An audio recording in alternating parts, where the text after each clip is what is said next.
And right. then I can go back and kind of study because that's what I like. It takes me a couple times to Understood. yeah. That's why we shampoo, rinse, repeat, and we just keep going over and over and over until you have no hair left. Okay. All right. So I told you today I want to talk to you about the recipe for you for recruiting calls. So I kind of want to start off with a really simple recipe that really works well. We've used it thousands of times with agents, and it has a really, really high conversion rate.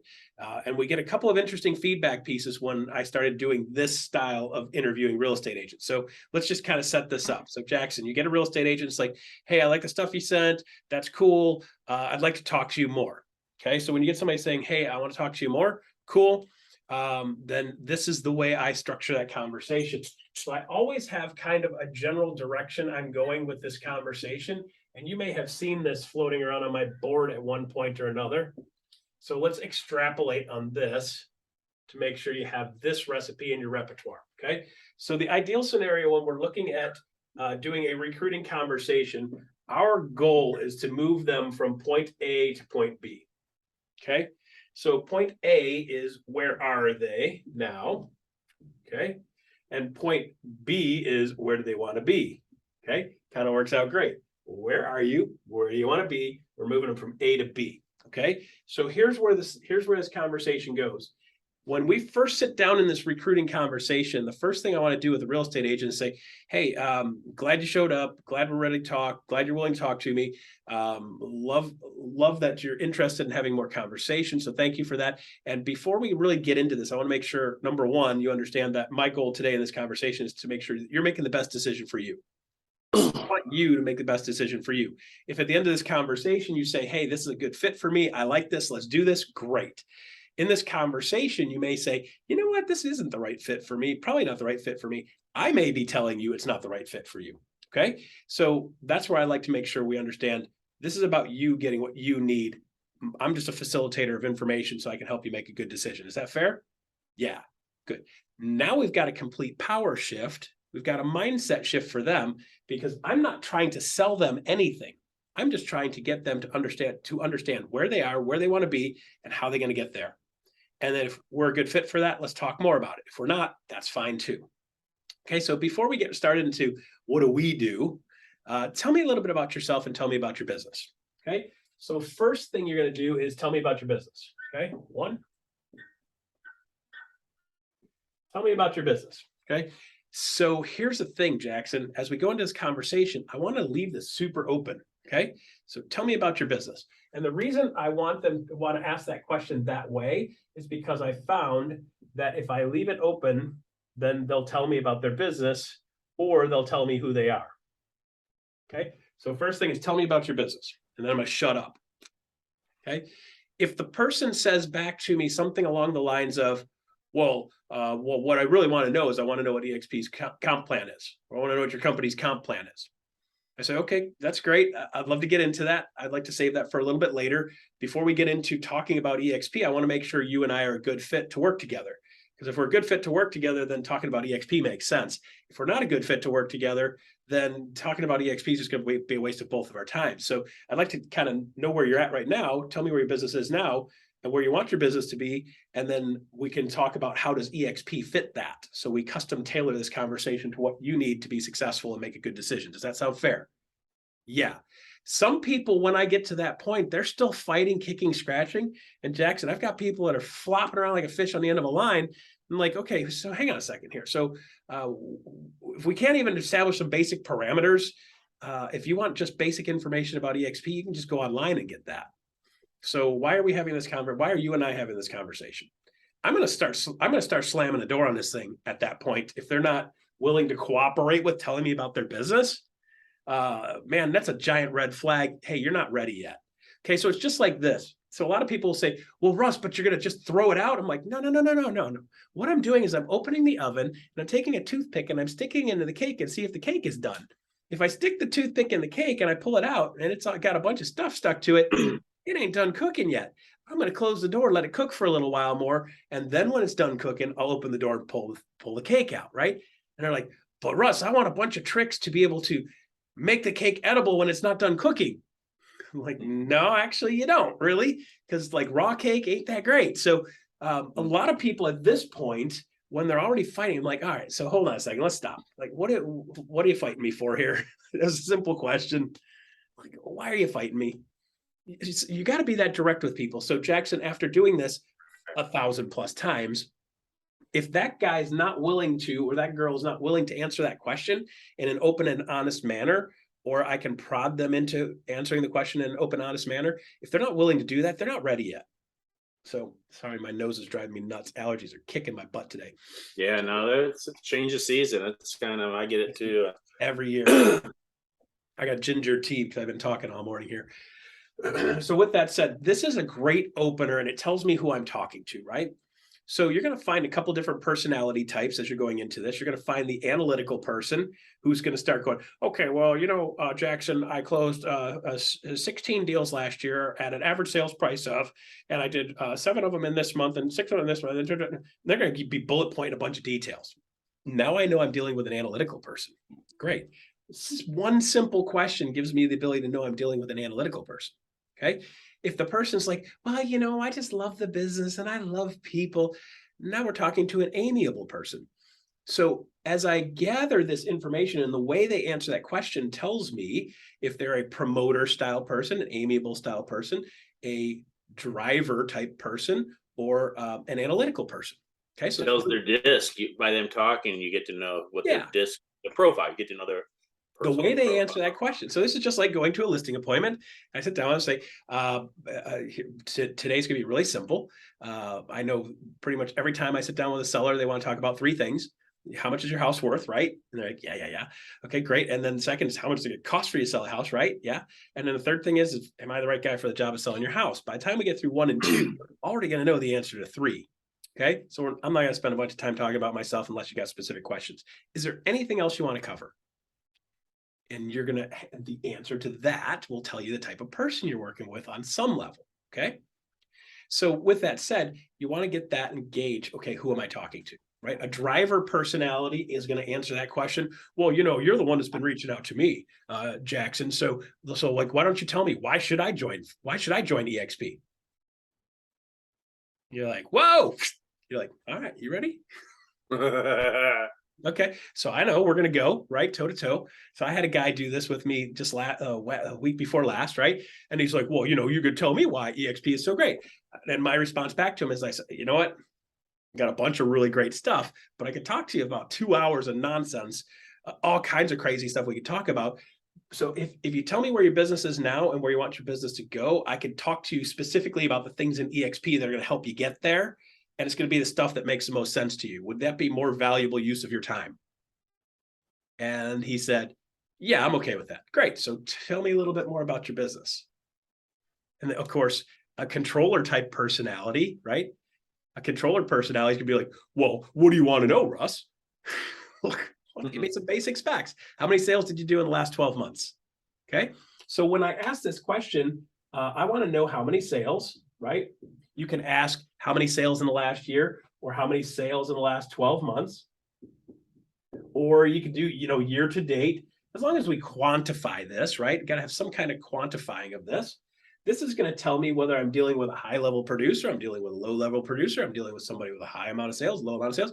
Completely different conversation with somebody that has 60 or 70 sales a year than somebody has 3. Because they could even go how many sales on volume or the GCI. Yeah. So what they'll do is sometimes they typically don't know their GCI. Sometimes they'll say volume, right? So they'll say, well, Jackson, I closed 4.2 million last year. Okay, great. Well, how many sales was that? I don't know. Like, what market are you in? If they tell me a sales volume number and they say, hey, I closed 4.2 million last year, great. If you're in San Diego, that's 2.5 sales, right? If you're in Detroit, that's 20 sales, right? I will tell you, 20 sales in any market is a lot more work than 2 sales in any market. So it kind of gives me a gauge, right? So when somebody says, hey, well, I did 5 million and I do $1 million sales, and I did 5 in a year, that means they're doing 1 sale every other month, right? Completely different than somebody doing 25, 30, where they're doing 2 and 3 closings every month. Okay. Not that either one is better than the other. It just gives me a perspective to make sure I'm going to talk to them about the right stuff. Okay, good. So once we get through that and establish some parameters, great. So here's the other question. What do you like about the business?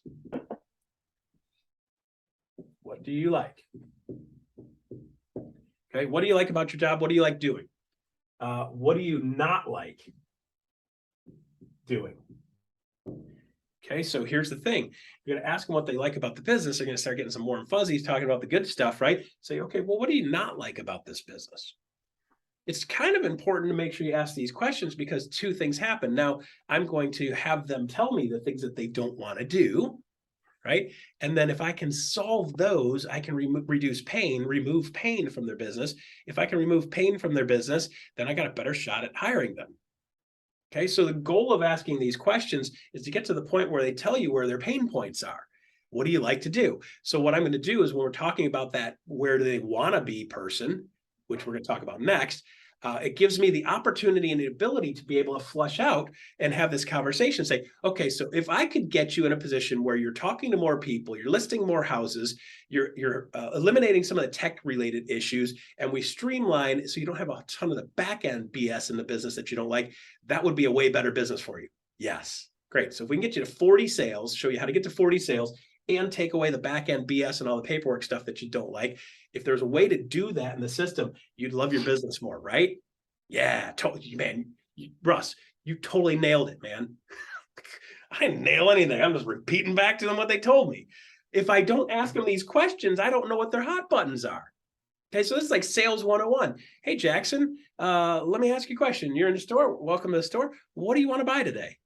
And you're like, well, I'm looking for fishing gear. Cool. Let me take you over to the fishing section. What kind of fishing gear are you looking for? Looking for a fishing pole. Cool. Let me take you to the fishing pole section. You're looking for deep sea fishing pole? You're looking for a trout fishing pole? You're looking for a fly fishing pole? You're looking for bass?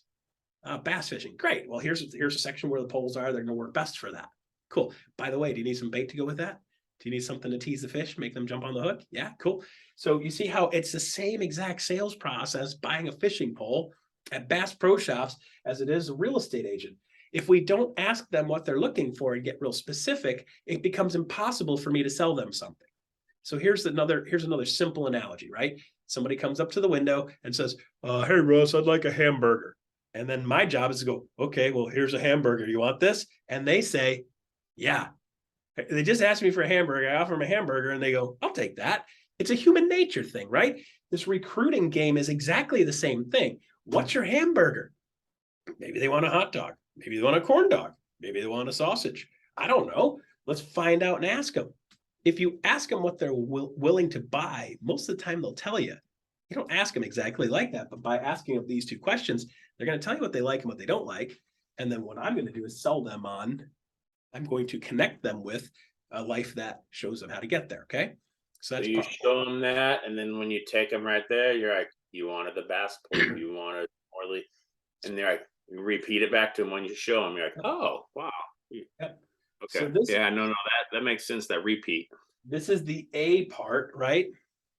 This is the A part, where you are, okay, and then the second part is where do you want to be, okay? So tell me what your business, what do you want your business to look like?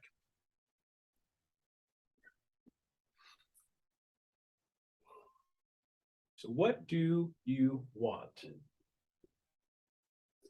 What do you want your business to look like? Okay. Really important you ask that question, right? Again, as we're going through this conversation, I'm going to move them from A, where are you at now? Where do you want to be? Here's a great part, Jackson. Every single time I talk to somebody, there's always a gap. I don't care where their current position is right now.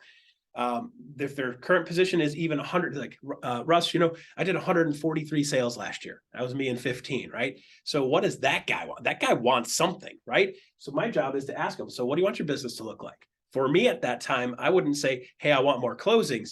I want more time to myself. I want more downtime. I want to have a little bit more freedom. Okay. 143 sales a year. It's a crap ton of sales, right? So when I was doing that, my number one thing is I want more freedom. I would like to deal with less paperwork, and I would like to have a lot more freedom. I would love to have a couple of days off back to back. That would be great. Okay. So things I need. So there's a completely different game when you're looking at that. Okay. So think of this whole recruiting process, attraction process, more like a coaching conversation. Approach it like a coaching conversation. Approach it like a doctor's office, right? If you walk into the doctor and the doctor's like, hey, what you need to do is do. You didn't check my heart rate. You didn't check my height. You didn't check my weight. You didn't check my blood pressure. You didn't check my blood. Didn't look in my ears. You didn't look in my nose. You didn't look in my mouth. How the heck can you tell me what the cure is when you don't even know what the basic stats are? Right? You would never ever go to a doctor twice that just you walk in and they're like, I got the right pill for you. And you're like, well, I don't want that one. Well, maybe you should try this one then. No, I don't want that one either. Well, maybe you should try this one then. No, I don't want that one either. Well, how about this one? And that's how a lot of people do sales in EXP. It's mind numbing, right? It's disgusting, actually, right? You cannot do that to people. So ask them where they are, ask them where they want to be. So what do you want? What do you want your business to look like? Okay. What do you want your business to look like? What do you want your business to look like in 5 or 10 years? By the way, how long are you going to be in business? How long do you plan to be in business? Really great question, Jackson. Here's the reason why. If they say 5 years, great. 5 years, cool. So you are really close set up to having everything in place to be able to stop doing this trading time for money, right? You're set up for retirement? No. Okay, great. So we're gonna have to do something massive to be able to make that happen, right? If they say 10 years, 15 years, 20 years, now everything we talk about, I use their timeline as a multiplier. So it's, hey, by the way, this will save you $8,000 a year by doing it this way versus what you're currently doing. Cool? Yeah. Okay, so here's the cool part. $8,000 a year this year and next year and the next year and the next year. You're going to do this for 20 years. 8,000 times 20 is $160,000 savings over time. So while 8 this year doesn't sound like a big deal, when you do it 20 years worth of $8,000, it's 160 grand. You've got 2 kids, right? You're probably going to have to put them through college. How much is it going to cost to put them through college? So now just by making that one move, you've been able to set yourself up where you're covering the cost of your kids' college. You're net even. That's a pretty cool deal, right? So now are you thinking about making the move? Okay, so what we do is You're talking about cash in bank, like reserve that they would earn like a 4% annuity, like something to earn just pocket retirement. Yeah, flatten that, right? So if Yeah. I could show you a way to have $160,000 more dollars in your pocket in 20 years, and that's just one thing we're going to talk about, would you want to talk about that? Yeah. Yeah, I'd totally like it. Okay, great. So if you can make one shift, do exactly everything else the same way, make one shift, which is basically shift the card logo on your business cards, just by doing that alone, that'll put $160,000 more in your pocket over the life of the time you're in business. Your words, 20 years, about $8,000 a year savings. Now, that's only one thing. There's 2 or 3 other things we could do to actually accelerate that even more if you'd like. So for most people, you're talking to the people that are sub 10 sales a year. If you can go from 5 to 20, you can be a game changer, right? So this is why we want to be clear. What do you want? Okay. So almost all the time when I ask somebody what they want, they'll say blah, blah, blah, blah, blah. Great. So how much money do you want to make on a yearly basis? What do you, in the next 12 months, you do activities for the next 12 months. At the 12-month mark, how much more money do you want to be making a year? And most of the time, Jackson, if they're not making 100K, they're going to say, well, Russ, I want to make $100,000 a year. Great. So what are you going to do to get that? Great question, right? Because here's the thing, Jackson, we're going to go through, hey, here's where you are, here's where you want to be. And then the next part is like, how are you going to get there? If I can show you 2 or 3 things that help you get from point A to point B and put you in a position where you'll be making 100 grand a year and put you in a position where you can set yourself up for longer term retirement and put yourself in a position where you can have an extra $160,000 just by making this shift in the next 20 years, would you like to have that conversation? See, that's huge. Right? That right there is huge. That's right. So now what I've got over here is I've got the 20-year thing, right? And they're saving 8K per year for 20 years, 160, right? And then they're saying, well, I want to make 100 grand a year. Great. Well, how many sales are you going to need to do that? I need to do 12 sales a year. You're at 5. Okay. So then I'm going to show them 2 or 3 techniques we have in EXP to get that extra 6, 7, 8, 9, 10. Typically, I can show them easily 12 more sales with no problem at all. Okay. So if you got 12 sales more and your average sales price in your market is 300, that's let's just round down to $8,000 per sale times 12. That's 96K per year, just making that one shift. Okay. So if you want to be here making 100 grand a year, if you do that, and that, you're going to probably have more likely chance of being at 100K. You got to do your part, but here's the tools you can do to move that, right? So they say, I want to be at 100K. Here's how you go there. So how are you going to get there? They don't know. See, here's the thing, Jackson. When I ask somebody, well, how are you going to get there? Okay, A to B, get clear on B. They want to boom, boom, boom. We quantified it. Okay, once we've quantified it, then my next question is going to be down here. So it's B. So this is 2. Okay, and this third part is how are you going to get there? Okay, how are you going to get there? Okay, so this is how it works. Go back to the drawing.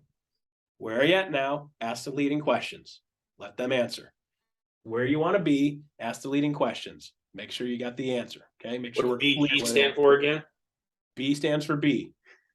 Where do you want to be? Oh, BG. Okay. Where are you? Where do you want to be? BE. Where do you want to be? Oh, Right? BE. Okay. All right. Okay. E. Oh, they were acronyms. No, Sorry. BE. BE, the word B. B. Where do you want to be? Okay. So where do you want to be?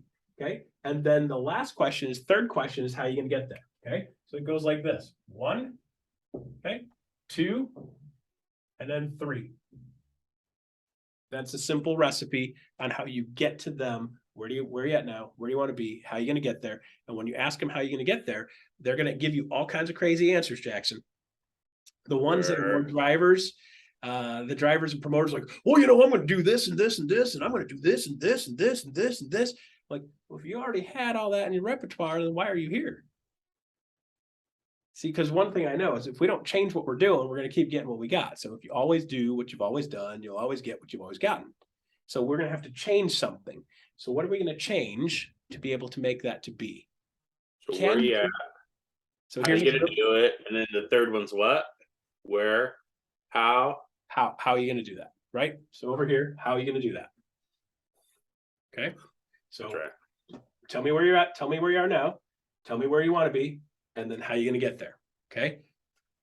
When they get to how are you going to get there, what I'm going to do is say, okay, if you keep doing what you're doing right now, in 10 years, are you going to be here? If the answer is no, we got to do something different. If you keep doing what you're currently doing, are you going to be here in 1 year, 2 years, 5 years, 10 years? Jim Rome. If you keep doing what you're doing right now, are you going to be in a position where at 65 years old, you can retire and you got plenty of money and you don't have to trade time for money? It doesn't mean you stop working, it just means you don't have to work. If you keep doing what you're doing right now, are you going to be in a position at 65 years old to be able to not have to work? That's true freedom.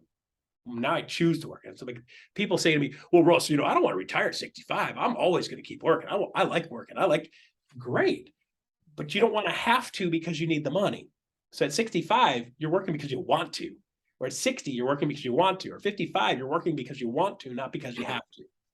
Okay? That's a completely different position. Shifts their mindset, right? And then the last one's how are you going to get there? Okay, so can I show you 2 or 3 things that will help you get to where you want to go? Okay, and that's where we kind of get into the coaching program, right? I don't want to go into a bunch of EXP nonsense talking about a bunch of programs that don't apply to them. Okay, but what I do want to do is I want to take that and use that in conjunction with, okay, so do you need training? Yes, great. We got a training system. Do you need support? Yes, we got support. Boom, boom, boom, boom, boom. Good. Do you need to learn how to do some lead generation? Yes. We got a couple different ways you can actually generate leads and get business to come to you just utilizing the EXP system. Would you like me to show those to you? Yes. Boom, boom, boom. Great. So based on that, you've got the training you need, you got the support you need, you've got the people around you need, you got a comp plan that's fair and works for you. And I'm showing you can get to that 100 grand a year plus. If you do your part, you can go 100 grand the next year. And then you can say, hey, why not go to 200? Okay. If you had those tools, would you be able to get there? Yeah. Cool. Great. So what would stop you from signing on with us right now? I just showed you how to get there. Is there anything that would stop you from making this decision to go now? You ask them that question because then they will come up with the answer. Sometimes they'll just go, no, we're good, man. Let's rock and roll. That makes sense. Let's do this. All right, cool. Perfect. If they say no, great. So what specifically is stopping you from making a decision to say yes right now? Just sales 101, right? What specifically is stopping you from saying yes right now? Ask them. People are like, well, Russ, I don't know why they didn't do it. Did you ask them? You should. Ask them. What specifically would stop you from saying yes right now? If they say nothing, You're done, man. Let's hit the join button, rock and roll. We can talk about the rest of the details tomorrow and the next day and the next day. Let's start the process, get the ball rolling. We can talk about all the rest of the details over the next week or two. Sound good? And a lot of times they're like, yeah, sounds good. Click the join button. Let me walk you through it. Go jump on your computer right now. And Then on the you're gonna link, walk on the Zoom link, walk them through it. them through it, right? You do not want to leave them to their own devices because they're going to get in there and be like, what does this sponsor thing mean? Well, you're going to click the drop down. You're going to type in my name, by the way. It is Jackson. First name's Jackson. Okay. Not like Michael. I was cooler. I got Jackson as a first name. So Jackson. Okay. And my name should pop up. And click on that. Boom. Next step. Okay. So in summary, because I'll shut this video down here now because that's probably a pretty good overview. You'll have 1,000 more questions. Let's just stop the video here at this one. I'll save that so you can repeat that, watch that 10 more times, and take your interviewing process to the next level. Sound good? Yeah.